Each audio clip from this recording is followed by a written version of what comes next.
তাসকিন আহমেদকে দলে রেখে শক্তিশালী একাদশ বাংলাদেশের। তবে আবারও পেস বোলিং অ্যাটাক নিয়ে মাঠে নামবে পাকিস্তান, সাথে একজন লেগ স্পিনারও দলে রেখেছে পাকিস্তান।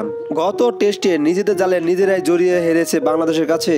প্রথম টেস্টে 4 পেসার নিয়ে খেলেছিল পাকিস্তান, কোনো স্পিনার না রেখে খুব সমালোচিত হয়েছিল পাকিস্তান ক্রিকেট বোর্ড। অবশ্য আবারও একবার বাংলাদেশের পরীক্ষা নিতে চায় পাকিস্তান, কারণ দলে রেখেছে যে বিশ্বমানের লেগ স্পিনার। তবে বাংলাদেশও যে ছেড়ে দেওয়ার পাত্র নন। প্রথম টেস্টে ঐতিহাসিক জয়ের পর এবার হোয়াইট ওয়াশ করার লক্ষ্যে নামবে বাংলাদেশ। দলের নাম্বার 1 বোলার তাসকিন আহমেদ প্রথম টেস্ট না খেললেও এবার দ্বিতীয় টেস্টে ঠিকই মাঠে নামবেন তিনি।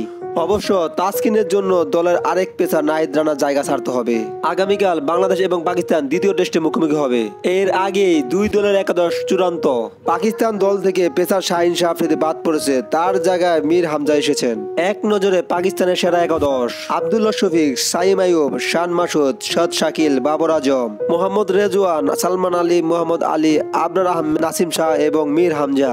আগামীকাল পাকিস্তানকে হোয়াইট ওয়াশ করতে বাংলাদেশের সেরা একাদশ। টপ অর্ডার ব্যাটসম্যান সাদমান ইসলাম, জাকির হাসান, নাজমুল হোসেন শান্ত এবং মমিনুল হক। মিডল অর্ডারে আছেন মুশফিকুর রহিম, সাকিব আল হাসান, লিটন কুমার দাস। এছাড়া শেষের দিকে আছেন মেহেদী হাসান মিরাজ, হাসান মাহমুদ, শরীফুল ইসলাম এবং তাসকিন আহমেদ। সব ধরনের খেলার আপডেট পেতে অবশ্যই চ্যানেলটি সাবস্ক্রাইব করে পাশে থাকবেন। ধন্যবাদ।